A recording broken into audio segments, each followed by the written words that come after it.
খুতবার আলোচ্য বিষয় বিজ্ঞান ও যুক্তির নিরিখে মহানবী সাল্লাল্লাহু আলাইহি সাল্লামের ইসরা ও মেরাজ, দ্বিতীয় পর্ব। গত জুমায় প্রথম পর্ব আলোচনা করেছি, আজকে দ্বিতীয় পর্ব সমাপ্ত করার চেষ্টা করব ইনশাআল্লাহ। ওয়ামা তৌফিকি ইল্লা বিল্লাহ আলাইহি তাওয়াক্কালতু ওয়া ইলাইহি উনীব। মেরাজ সংগঠিত হয়েছে, সশরীরে হয়েছে। গত জুমায় আলোচনা করেছি বনি ইসরায়েলের 1 নম্বর আয়াত দিয়ে কিছু হাদিসের আলোকে তুলে ধরেছি, এবং এটা যে বিশ্বাসযোগ্য ঘটনা সেটা অমুসলিমদের পক্ষ থেকেও প্রমাণিত হয়েছে, সে ঘটনাও উল্লেখ করেছি। ওগুলির আর পুনরাবৃত্তি করার সুযোগ হবে না। আজকে আলোচনা করছি সূরা আন-নাজম থেকে আল্লাহ সুবহানাহু ওয়া তাআলা মেরাজের যে কথাগুলি উল্লেখ করেছেন সেটাই আপনাদের সামনে তুলে ধরব। অনুবাদ করছি আয়াতগুলির 18টি আয়াত। এর মধ্যে 13 থেকে 18 নম্বর আয়াত পর্যন্ত মেরাজের ঘটনা আল্লাহ তুলে ধরেছেন। 13 নম্বর আয়াতে আল্লাহ বলছেন, মা কাযাবাল ফুয়াদু মা রাআ আফাতুমারুনাহু আলা মা ইয়ারা। মুহাম্মদ সাল্লাল্লাহু আলাইহি ওয়াসাল্লাম মেরাজ রজনীতে যা কিছু দেখেছেন সে সম্পর্কে তার মন মিথ্যা বলে না। তোমরা কি তার ব্যাপারে সন্দেহ করো? আল্লাহ প্রশ্ন করছেন। ওয়ালাকাদ রাআহু নাজলাতান উখরা, তিনি জিবরিলকে আরো একবার দেখেছিলেন। কোথায়? ইনদা সিদরাতিল মুনতাহা, সিদরাতুল মুনতাহার নিকটে। এই বিষয়ে গত জুমায় আলোচনা করেছি। ইনদাহা জান্নাতুল মাওয়া, সিদরাতুল মুনতাহার পাশে জান্নাতীদের বসবাসের স্থান রয়েছে, অর্থাৎ জান্নাতীরা চিরস্থায়ী বসবাস করবে সেই সিদরাতুল মুনতাহার পাশেই সেই জান্নাতগুলি। ইজ ইয়াকশা সিদরাতা মা ইয়াকশা, ওই কুল বৃক্ষকে যা আচ্ছাদিত করার আচ্ছাদিত করে রেখেছিল। সংক্ষিপ্ত তাফসীর, মুমিনদের রূহ বাল্বের আকারে এবং ফেরেশতারা প্রত্যেক গাছের পত্রে পত্রে বসা ছিল। ওই কুল বৃক্ষকে সুসজ্জিত করে রাখা হয়েছিল আমাদের নবীর জন্য। মা জাগাল বাসার ওয়া মা তাগা, তার দৃষ্টি ভ্রম হয়নি এবং তিনি সীমা লঙ্ঘন করেননি। তিনি বলতে কে? আমাদের রাসূল। তারই কথা আল্লাহ বলছেন। তার চোখ যে বিভ্রান্তি কিছু দেখছে এমনটি নয়, এবং তার অন্তর কোনো মিথ্যা বলেনি। শেষে আল্লাহ বললেন, লাকাদ রাআ মিন আয়াতি রাব্বিহিল কুবরা, নিশ্চয়ই তিনি তার রবের বিশাল বিশাল বড় বড় নিদর্শনগুলি মেরাজ রজনীতে দেখেছে। এ কথা কার ঘোষণা? আল্লাহর ঘোষণা। সূরা নাজম 53 নম্বর সূরা, খুলে আপনারা তাফসীর দেখবেন, অনুবাদ সহ তাফসীরগুলি পড়বেন, সত্যতাগুলি পাবেন সেখানে। মহানবী সাল্লাল্লাহু আলাইহি ওয়াসাল্লাম মেরাজে জান্নাত জাহান্নাম দেখছেন। কি কি দেখছেন গত জুমায় কিছু আলোচনা করেছি, এবার আজকে কিছু আলোচনা করব। তিনি জান্নাত জাহান্নাম পরিদর্শন করেছেন। রাসূল সাল্লাল্লাহু আলাইহি ওয়াসাল্লাম বলেন, জিবরাইল সহ আমরা যখন প্রথম আসমানে গেলাম, সেখানে বাবা আদম এর সাথে দেখা হলো। জিবরাইল পরিচয় করিয়ে দিলেন, আমার সাথে বাবা আদমের সালাম বিনিময় হলো। হওয়ার পর একটু দূরে আমরা অগ্রসর হলাম জিবরিল সহ। গিয়ে দেখলাম একটি খাঁচা রাখা আছে এবং তাতে অত্যন্ত সুস্বাদু উত্তম গোশত রাখা আছে। অন্যদিকে আর একটা খাঁচা রাখা আছে, অত্যন্ত দুর্গন্ধযুক্ত গোশত রাখা হয়েছে। আর পাশেই এমন কিছু মানুষকে দেখলাম যারা উত্তম ভুনা গোশতের ধারে কাছেও যাচ্ছে না, উত্তম গোশত খাচ্ছে না, পক্ষান্তরে দুর্গন্ধময় গোশতগুলি তারা খাচ্ছে। আমি জিবরিলকে জিজ্ঞেস করলাম, এরা কারা? উত্তরে তিনি বললেন, এরা হলো আপনার উম্মতের সেই সব লোক যারা হালাল ছেড়ে হারাম ভক্ষণ করতে ভালোবাসে। ব্যাখ্যা করার সময় নেই কিন্তু আমার, বাস। জিবরাইল বললেন, আপনার ওই সমস্ত উম্মত হালাল বাদে যারা হারামে ভক্ষণে অভ্যস্ত, তারা হলো ওই লোক। 2 নম্বর ঘটনা, আরো কিছু দূর অগ্রসর হয়ে দেখি যে কতক লোকের ঠোঁট উটের ঠোঁটের মতো বড় বড়। ফেরেশতারা তাদের মুখ ঠোঁট চিরে চিরে ওই পচা দুর্গন্ধ গোশতগুলি তাদেরকে খাওয়াচ্ছে, আর তারা ভীষণ ভাবে চিৎকার করছে এবং আল্লাহকে ডাকছে। আমি জিজ্ঞেস করলাম, জিবরিল এরা কারা? উত্তরে তিনি বললেন, এরা আপনার উম্মতের ওই সব লোক যারা এতিমের মাল অন্যায় ভাবে আত্মসাৎ করেছে। 3 নম্বর, আরো কিছু দূর অগ্রসর হলাম, দেখলাম কতগুলি মহিলা, তারা নিজেদের বুকের ভারে লটকানো আছে এবং হায় হায় করে বলছে আফসোস। আমি বললাম এরা কারা? উত্তরে জিবরাইল বললেন এরা হচ্ছে আপনার উম্মতের সেই সব মহিলা যারা পরকীয়া ও ব্যভিচারে লিপ্ত ছিল। নাই তো এখন। 3 নম্বর, আরো কিছু দূর অগ্রসর হলাম, দেখতে পেলাম কিছু মানুষের পেট বড় বড়, ঘরের মতো, দালানের মতো। তারা যখন দাঁড়াতে যাচ্ছে পড়ে যাচ্ছে এবং মিনতি করে বলছে হে আল্লাহ, কিয়ামত যেন সংঘটিত না হয়। আমি জিবরাইলকে জিজ্ঞেস করলাম এরা কারা? তিনি উত্তরে বললেন এরা হচ্ছে আপনার উম্মতের ওই সব লোক যারা সুদ খেত। সুদখোরেরা এসব লোকদের মতো দাঁড়াবে যাদেরকে শয়তান স্পর্শ করেছে। এটা কোরআনে সূরা বাকারায়ও আছে। সুদখোরের শাস্তি এই। 5 নম্বর, আমরা আরো কিছু দূর অগ্রসর হলাম, এগিয়ে গিয়ে দেখলাম কতগুলি লোকের পার্শ্ব দেশের গোশত কেটে কেটে ফেরেশতারা তাদেরকে খাইয়ে দিচ্ছে। আর তারা বলতেছে যেমন তোমরা তোমাদের জীবদ্দশায় তোমাদের ভাইদের গোশত খেতে, এখন তোমরা সেই গোশত খেতে থাকো। আমি জিজ্ঞেস করলাম এরা কারা? ফেরেশতা উত্তরে বললেন এরা আপনার উম্মতের সেই সব লোক যারা অন্যের দোষ খুঁজে বেড়াতে চর্চা করে, তাদের এই শাস্তি হচ্ছে। অনুরূপ ভাবে আরো একটি হাদিসের গল্প সহিহ বুখারী সহ অন্যান্য হাদিসে আছে। আবু উমামা বাহিলী রাদিয়াল্লাহু তাআলা আনহু হতে বর্ণিত, তিনি বলেন একদা রাসূল সাল্লাল্লাহু আলাইহি ওয়াসাল্লাম ফজরের সালাতের পর আমাদের উদ্দেশ্যে বললেন গত রাতে আমি একটি সত্য স্বপ্ন দেখেছি, তোমরা তা মনোযোগ দিয়ে শ্রবণ করো। কি দেখছি? রাসূল এক এক করে বলা শুরু করলেন। এক, আমার নিকট 2 জন লোক আসলো, 2 জন আমার হাত ধরে আমাকে নিয়ে গেল একটা পাহাড়ের চূড়ায়। আমাকে বলল মোহাম্মদ আপনি এই পাহাড়ে আরোহণ করুন। আমি বললাম আমি পাহাড়ে আরোহণ করতে পারি না। তারা 2 জন বললেন আমরা আপনার পথ সুগম করে দিচ্ছি। এমন সময় পথ এমন সুগম করলো আমি পা তুলতেই সিঁড়ির মতো উঠে গেলাম। পাহাড়ের উপরে যখন চূড়ায় উঠলাম দেখলাম বিশাল সমতল ভূমি, পাহাড়ের উপরে সমতল ভূমি। হঠাৎ বিকট শব্দ শুনতে পেলাম, সেই পাহাড়ের চূড়ায় সমতল ভূমিতে বিকট শব্দ। জিজ্ঞেস করলাম এটা কিসের শব্দ? জিবরাইল বললেন এটি জাহান্নামীদের আর্তনাদের শব্দ। 2 নম্বর, আমরা সামনের দিকে অগ্রসর হলাম, হতেই দেখলাম একদল নারী পুরুষকে দেখলাম যাদের 2 চোয়াল ফেরে ফেলা হচ্ছে, চোয়াল। আমি জিজ্ঞেস করলাম এরা কারা? তারা 2 জন ফেরেশতা 2 জন বললেন এরা সেই সব নারী পুরুষ যারা নিজেরা যা বলতো তারা সে অনুযায়ী আমল করতো না।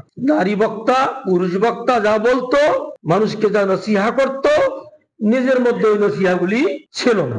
এদের এই শাস্তি। 2 নম্বর, আমরা সামনের দিকে আরো অগ্রসর হলাম, দেখতে পেলাম একদল নারী পুরুষ যাদের চোখে এবং কানে প্রেগ মেরে দেওয়া হচ্ছে, চোখে কানে প্রেগ মেরে দেওয়া হচ্ছে। আমি জিজ্ঞেস করলাম এরা কারা? তারা বললেন এরা ওই সব লোক যারা এমন কিছু দেখার দাবি করত এবং শোনার দাবি করত যা তারা দেখেও নাই শোনেও নাই। আসলে এরকম কিছু লোক আমাদের একটা ভিডিও ভাইরাল করে ফেলায়, কিছু সাংবাদিক আছে না মিথ্যা সংবাদ প্রচার করে, এই এমন কিছু লোক এই কাজগুলি যারা কিছু ঘটে নাই বাস্তবে এমন ভাবে মানুষের কাছে উপস্থাপন করে মনে হয় সত্য। ওই লোকগুলির চোখে এবং কানে প্রেত মারা হচ্ছে। 4র্থ ঘটনা, এরপর আমরা সামনের দিকে আরো অগ্রসর হলাম, সেখানে দেখলাম একদল নারী ও পুরুষের পায়ের গোছায় রশি বেঁধে ঝুলিয়ে রাখা হয়েছে, পায়ে রশি বেঁধে ঝুলিয়ে রাখা হয়েছে। 2 চোয়াল ফেরে ফাড়া হচ্ছে এবং তা থেকে রক্ত ঝরছে। আমি জিজ্ঞেস করলাম এরা কারা? ফেরেশতা বললেন এরা আপনার উম্মতের ওই সমস্ত লোক নারী পুরুষ যারা সময়ের আগে ইফতার করত। ইফতারের সময় এখনো হয় নাই, তার আগে কি করত? ইফতার করত। 5 নম্বর, অতঃপর আমরা আরো সামনে অগ্রসর হলাম, অগ্রসর হয়ে দেখতে পেলাম একদল নারী পুরুষের লাশ পড়ে আছে যা ফুলে ফেপে দুর্গন্ধ ছড়াচ্ছে। বিভৎস দৃশ্য দেখে আমি জিজ্ঞেস করলাম এরা কারা? ফেরেশতা বললেন এরা কাফেরদের নিহত ব্যক্তিরা, যারা কাফের, যারা নিহত হয়েছে মুসলমানদের হাতে, তাদের লাশগুলি। 6 নম্বর, আমরা সামনে আরো অগ্রসর হলাম, দেখলাম একদল নারী পুরুষের লাশ পড়ে আছে এবং সেগুলো থেকে বাথরুমের মতো দুর্গন্ধ ছড়াচ্ছে। আমি জিজ্ঞেস করলাম এরা কারা? তারা বললেন এরা হলো জেনাকার নারী পুরুষ, ব্যভিচারী নারী পুরুষ। 7 নম্বর, আমরা আরো অগ্রসর হলাম, সেখানে দেখলাম একদল মহিলার পায়ের গোছায় রশি বেঁধে মাথা নিচের দিকে করে ঝুলিয়ে রাখা হয়েছে, এই ফ্যানের মতো ঝুলিয়ে রাখা হয়েছে। আর বিষাক্ত সাপ এসে তাদের স্তনে দংশন করতেছে। আমি জিজ্ঞেস করলাম এরা কারা? ফেরেশতারা উত্তরে বললেন এরা ওই সমস্ত আপনার উম্মত, ওইসব নারী যারা শারীরিক সৌন্দর্য অটুট রাখার জন্য নিজের দুগ্ধপোষ্য শিশুদেরকেও দুধ পান করাতো না, শারীরিক গঠন ঠিক রাখার জন্য। এরা হচ্ছে তারা। 8 নম্বর, অতঃপর তারা আমাকে নিয়ে আরো সামনে অগ্রসর হলো। সেখানে দেখলাম একদল মানুষ গাছের ছায়ায় ঘুমিয়ে আছে। আমি জিজ্ঞেস করলাম এরা কারা? ফেরেশতারা বললেন এগুলো মুসলমানদের শহীদদের লাশ, গাছের ছায়ায় ওরা ঘুমিয়ে আছে। 9 নম্বর, এবার তারা আমাকে নিয়ে আরো সামনে অগ্রসর হলেন। সেখানে দেখলাম একদল শিশু দুই নদীর কূলে মধ্যস্থলে খেলাধুলা করছে। আমি জিজ্ঞেস করলাম এরা কারা, এই শিশুগুলি কারা? তারা বললেন এরা মুমিনদের সন্তান যারা শিশুকালে মৃত্যুবরণ করেছে, মা বাবারা ধৈর্য ধারণ করেছে, এরা হলো সেই শিশুরা।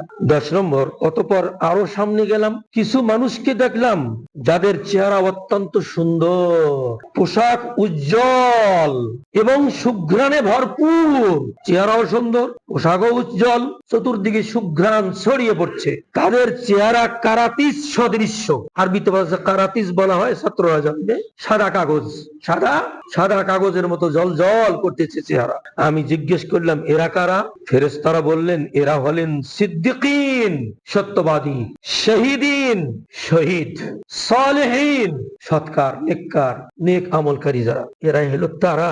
ওদের চেহারা উজ্জ্বল, কাপড় ফর্সা, সুঘ্রাণ ছড়াচ্ছে। 11 নম্বর, আমরা আরো কিছু দূর অগ্রসর হলাম। দেখতে পেলাম 3 জন লোক যারা মদ পান করছে আর নাচছে, গান গাচ্ছে, নাচতেছে, গান গাচ্ছে। আমি জিজ্ঞেস করলাম এরা কারা? ফেরেশতা বললেন 1 নম্বর যায়েদ বিন হারেসা, নিসাবী শহীদ হয়েছেন। 2 নম্বর জাফর বিন আবি তালেব, রাসূলের চাচা, 2 নম্বর। আর 3 নম্বর আব্দুল্লাহ বিন রাওয়াহা রাদিয়াল্লাহু তাআলা আনহু। এই 3 জন ব্যক্তি এই মুতার যুদ্ধে আল্লাহর রাসূল সাল্লাল্লাহু আলাইহি ওয়াসাল্লাম ওদেরকে যখন যুদ্ধে পাঠালেন, বললেন যায়েদ বিন হারেসার নেতৃত্বে যুদ্ধ চলবে, সে যদি শহীদ হয় নেতৃত্ব নেবে জাফর বিন আবু তালেব, সে যদি শহীদ হয় নেতৃত্ব গ্রহণ করবে কে? যায়েদ বিন হারেসা। তৃতীয় ব্যক্তি আব্দুল্লাহ বিন রাওয়াহা। ওনারা 3 জনেই জানতেন রাসূল বলছেন যদি শহীদ হয় তার মানে আমি শহীদ হব, এটাই নিশ্চিত। তার পরবর্তী আমার নেতৃত্ব গ্রহণ করবে কে, সেটাও নিশ্চিত। তারা 3 জনেই জানতেন আমার মৃত্যু নিশ্চিত। তারপরেও তারা পিছপা হয়নি, ইসলামের জন্য যুদ্ধে অগ্রসর হয়েছিল। আল্লাহ রাব্বুল আলামিন তাদেরকে এই সুবিধাগুলি দিচ্ছেন। ওরা মদ পান করতেছে, গান গাচ্ছে আর ঘুরছে। অতঃপর 12 নম্বর, আমরা সামনের দিকে অগ্রসর হলাম। আমি মাথা উঁচু করে দেখতে পেলাম আরশের নিচে 3 জন ব্যক্তি রয়েছেন। আমি জিজ্ঞেস করলাম এনারা কারা? আরশের নিচে আছেন ওনারা। তখন তারা উত্তরে বললেন এনারা হচ্ছেন আপনার পিতা ইব্রাহিম এবং মুসা ও ঈসা আলাইহিস সালাম। এই 3 জনকে আল্লাহ রাব্বুল আলামিন আলাদা মর্যাদা দিয়েছেন, তারা আপনার জন্য অপেক্ষা করছেন। এই কথাগুলি মুজামুল কাবীর নামক একটা বই আছে, ছাত্ররা জানে। হাদিস নম্বর 7667 হাদিস, ইবনু খুজাইমা হাদিস নম্বর 1986, হাকিম 3951 নম্বর হাদিস। এই হাদিসগুলির সনদ সহিহ। এই হাদিসগুলির ইবারত বলতে গেলে আমার অনেক সময় লাগতো, এজন্য আমি বললাম না, রেফারেন্স দিলাম, আপনারা বাংলায় বের করে দেখতে পারবেন। অন্য সনদে বর্ণিত আছে যে রাসূল সাল্লাল্লাহু আলাইহি ওয়াসাল্লাম বলেছেন মেরাজের রাত্রে অত্যন্ত অজ্ঞাত স্থান হতে অতি উঁচু মানের সুঘ্রাণ আসতে লাগে। অজ্ঞাত স্থান থেকে উঁচু মানের সুঘ্রাণ, যে সুঘ্রাণ আমাদের পৃথিবীতে হয়তো নাই, এত সুগন্ধি আসতেছে। রাসূল বলতেছেন সুগন্ধি আসতেছে। আমি জিজ্ঞেস করলাম ফেরেশতাকে এই সুঘ্রাণ কোত্থেকে আসতেছে? তখন তারা বললেন এই সুঘ্রাণ আসতেছে ফেরাউনের মেয়ের দাসী এবং তার সন্তানদের রাজপ্রাসাদ থেকে এই সুগন্ধি আসছে। ফেরাউনের মেয়ের দাসী আর দাসীর সন্তানদের ঘর থেকে এই সুঘ্রাণগুলি আসছে। ঘটনা কি? একদা ফেরাউনের মেয়ের দাসী রাজকন্যার মাথার চুল চিরুনি করছিল। হঠাৎ করে চিরুনিটা পড়ে যায়। দাসী বিসমিল্লাহ বলে চিরুনিটা হাতে তুলে নেয়। ফেরাউনের মেয়ে শাহজাদি বলল, তুমি তাহলে আমার আব্বাকে মানো না? আমার আব্বাই তো রব, তুমি আবার কোন বিসমিল্লাহ বললা? তখন দাসী প্রতিবাদ করে বললেন, না, আমি তোমার আব্বাকে মানি না, বরং আমাকে, তোমাকে এবং তোমার আব্বাকে যিনি রিজিক দান করেন তিনি আমাদের রব। কে, কার কথা? দাসীর কথা। রাজকন্যা এ কথা তার বাবা ফেরাউনের কানে পৌঁছে দিল। ফেরাউন তখন প্রশাসনের লোক পাঠিয়ে দিয়ে দাসীকে ধরে আনলো দরবারে। তার কাছে জিজ্ঞেস করলো, তুমি কি মন্তব্য করেছো? বললেন, জি জাহাপানা, যিনি আপনাকে, আমাকে এবং সমগ্র জীব জন্তুকে রিজিক দান করেন তিনিই তো আমাদের রব। ফেরাউনের নিকট দাসীর এত প্রতিবাদী কণ্ঠ, আর আমরা সামান্য কে কোন নেতা তার কাছে প্রতিবাদ করতে পারি না, সত্য কথাটাও বলতে পারি না। দেখেন দাসীর কত ঈমানের মজবুতি ছিল, জোর ছিল। ফেরাউনের সামনে এই কথা বলতেছে, আপনাকে, আমাকে, পৃথিবীর সমগ্র জীব জন্তুকে যিনি রিজিক প্রদান করেন তিনি আমাদের রব। এ কথা শুনে ফেরাউন প্রশাসনকে হুকুম করলেন, ওই যে তামা দ্বারা তৈরি যে গাভীটা নির্মাণ করা ছিল, বড় একটা গাভী যেটার পূজা করত, ওটাকে গরম করো। গরম করতে করতে যখন আগুনে পরিণত হবে, তখন ওই আগুনে এই দাসীর ছেলে মেয়েদেরকে নিক্ষেপ করবে, পরিশেষে দাসীকেও নিক্ষেপ করবে। কথা মতো প্রশাসনের লোকেরা ওটাকে গরম করলো। যখন আগুনের মতো গরম হয়ে গেল, তখন দাসীর ছেলে মেয়েদেরকে এক এক করে ওই কড়াইতে ফেলে দেওয়া হলো। ফেলে দেওয়ার সাথে সাথে পুরে একদম ভস্ম হয়ে যাচ্ছে। মা দাসী এই সচক্ষে এই দৃশ্য দেখছেন। পরিশেষে ফেরাউনের নিকট তিনি একটা আবেদন করলেন, যা বলেন, আমার একটা আবেদন। কি সেটা? যে আমার এই ছেলে মেয়েদের অস্থি এবং আমার অস্থি সবগুলিকে আপনি এক জায়গায় রেখে দেবেন, এতটুকু আমার অনুরোধ, আর কোনো অনুরোধ নেই। ফেরাউন বলল, তোমার আবেদন মঞ্জুর, তাই করা হবে। পরিশেষে ছোট্ট বাচ্চাটা বুকের দুধ পান করছিল, এমন সময় তাকে পুলিশ সিপাহীরা তাকে কেড়ে নিল, নিয়ে আগুনে নিক্ষেপ করবে। আল্লাহ রাব্বুল আলামিন ওই অপরিণত শিশুর জবান খুলে দিলেন। শিশু দেখলেন মা দুঃখ করে কাঁদছেন। শিশু বললেন, মা দুঃখ করো না, সবর করো, ন্যায়ের ওপর, সত্যের ওপর জীবন উৎসর্গ করাই মুমিনদের কাজ। মা চুপ হয়ে গেলেন। শিশুটিকে নিক্ষেপ করা হলো, শেষে মাকেও নিক্ষেপ করা হলো, ভস্ম হয়ে গেল। ফেরেশতা বলছেন, এই সুগন্ধি তাদের জান্নাতি প্রাসাদ থেকেই আসছে। রাসূল সাল্লাল্লাহু আলাইহি সাল্লাম এই ঘটনাটা বলার সঙ্গে সঙ্গে আরো 3টি শিশুর কথা বললেন। এই হাদিসটা তাফসীর ইবনে কাসির আপনারা পাবেন। তাফসীর ইবনে কাসির 13তম খণ্ড সূরা বনী ইসরাঈলের তাফসীরে পাবেন, 1 নম্বর আয়াতের তাফসীরে। রাসূল সাল্লাল্লাহু আলাইহি সাল্লাম বললেন, 4টে শিশু, দুধের বাচ্চা, 4টে দুধের বাচ্চা, যখনও কথা বলার মতো তাদের বয়স হয় নাই, আল্লাহ রাব্বুল আলামিন তাদের জবান খুলে দিয়েছেন। তার মধ্যে এই একটা বাচ্চা। 2 নম্বর হচ্ছে হযরত ইউসুফ আলাইহিস সালামের পবিত্রতার সাক্ষ্য প্রদান করেছিল সেই মিশরের বাদশার পরিবারের এক শিশু বাচ্চা। যখন জুলাইখা সম্পর্কে তাকে অপবাদ দেওয়া হয়েছিল, তখন এই সাক্ষ্য প্রদান করেছিল। ওই বাচ্চাটা বলেছিল, দেখো, যদি ইউসুফের পিছন দিকের জামা ফাটা থাকে তাহলে জুলাইখা দোষী, আর যদি সামন দিকের জামা ছেঁড়া থাকে তাহলে ইউসুফ দোষী। এটা কথা কোরআনে আছে, কথা বলি সূরা ইউসুফ আমরা খুলে দেখবেন, আমি অত বলতে যাচ্ছি না। ওই বাচ্চাটা। 3 নম্বর হযরত ঈসা ইবনে মারিয়াম। হযরত ঈসা বিনা বাপে পয়দা হয়েছেন, পৃথিবীতে আল্লাহ নিয়ে আসছেন। মারিয়ামকে সবাই অপবাদ দিতে লাগলো, তুমি ব্যভিচারিণী। বাচ্চা কেমনে হলো? আল্লাহ রাব্বুল আলামিন মারিয়ামকে বলেছিলেন, তুমি কিছু বলবে না, তোমার মুখ বন্ধ রাখবে। বাচ্চার দিকে ইশারা করে বলবেন, ওকে জিজ্ঞেস করো, ওকে জিজ্ঞেস করো। সূরা মারিয়াম খুলে আপনারা দেখবেন, শুধু অনুবাদ করবেন, তাফসীর পড়া লাগবে না, পাবেন ওখানে। ঈসা আলাইহিস সালাম কথা বলেছিলেন, ইন্নী আব্দুল্লাহ, ক্বালা ইন্নী আব্দুল্লাহ, আতানি আল্লাহু ইলমান ওয়া নাবিয়ান। আল্লাহ রাব্বুল আলামিন আমাকে কি বলেন? ইলম দিয়েছেন এবং নবী বানিয়েছেন। ইন্নী আব্দুল্লাহ, আমি আল্লাহর বান্দা, এই কথা তিনি ঘোষণা দিয়েছিলেন। 3 নম্বর শিশু। 4 নম্বর ওই শিশুটি যে হযরত জুরাইজ রাদিয়াল্লাহু তাআলার পবিত্রতা বর্ণনা করেছিল। জুরাইজ একজন রাখাল ছিলেন, আর ওই জুরাইজের ঘটনা একটা বড় ঘটনা, আমি বলতে যাচ্ছি না। তার মা বদ্ধ করেছিলেন যে তোমাকে বেশ্যার তহমত না দেওয়া পর্যন্ত যেন আল্লাহ তোমার মৃত্যু না দেয়। জোরাইজ অত্যন্ত আবেদ ছিলেন, নামাজি ছিলেন, ইবাদত বন্দেগী করতেন, আল্লাহর আনুগত্য করতেন। মা তাকে ডাকছিলেন, সালাত ছেড়ে মার ডাকে সারা দেননি। সেজন্য মায়ের বদদোয়ায় তাকে বাস একটা বদনাম দেওয়া হয়েছিল যে সে ওই মহিলার সাথে জেনা করেছিল, জেনার বাচ্চা। ওই বাচ্চাটাকে জিজ্ঞেস করলো তোমার বাবা কে? তখন ওই বাচ্চা সাক্ষ্য দিয়েছিল যে জোরাইজ এ ব্যাপারে সম্পূর্ণরূপে নির্দোষ। জোরাইজের সাথে না, ওই রাখালের সাথে হয়েছে আমার মায়ের মিলন, তার থেকে আমার জন্ম। এই কথাগুলি ইবনে কাসিরে বর্ণিত হয়েছে। এবার বিজ্ঞানীদের ভাবনায় মহানবীর মেরাজ, এই যে এতগুলি ঘটনা বলা হলো, লাকাদ রাআহু আয়াতাল কুবরা, আল্লাহ রাব্বুল আলামিন তার নবীকে বড় বড় এই নিদর্শনগুলি দেখিয়েছেন। যে বড় বড় নিদর্শনগুলি আজকে আপনাদের সামনে তুলে ধরা হলো এবং রেফারেন্স সহ তুলে ধরা হলো, এগুলিকে তিনি দেখেছেন। এগুলিকে বর্তমান বিশ্বের কিছু নাস্তিক বিজ্ঞানী তারা এগুলিকে অস্বীকার করে, আর আল্লাহর রহমতে কিছু আস্তিক বিজ্ঞানী এগুলিকে স্বীকার করে এবং বৈজ্ঞানিক প্রমাণ দিয়ে তারা এটাকে সমর্থন জুগিয়েছে। এই কথাগুলি আলোচনা করতে গেলে আরো আধা ঘন্টা লাগবে, আজকেও সময় পেলাম না।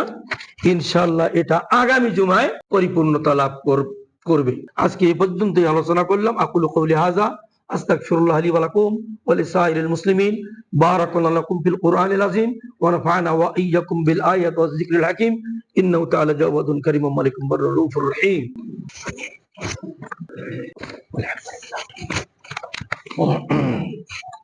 الحمد لله وحده والصلاة والسلام على نبي من لا بعد أما بعد فقد قال الله تعالى في الكلام المجيد والفرقان الحميد أعوذ بالله من الشيطان الرجيم بسم الله الرحمن الرحيم إن الله وملائكته يصلون على النبي يا أيها الذين آمنوا صلوا عليه وسلموا تسليما اللهم صل على محمد وعلى آل محمد كما صليت على إبراهيم وعلى آل إبراهيم إنك حميد مجيد اللهم بارك على محمد وعلى آل محمد كما باركت على إبراهيم وعلى آل إبراهيم إنك حميد مجيد। পরিশেষে আপনাদের নিকট আমি আহ্বান রাখছি, গত জুমায় ইসরা এবং মেরাজ সম্পর্কে আলোচনা করেছি।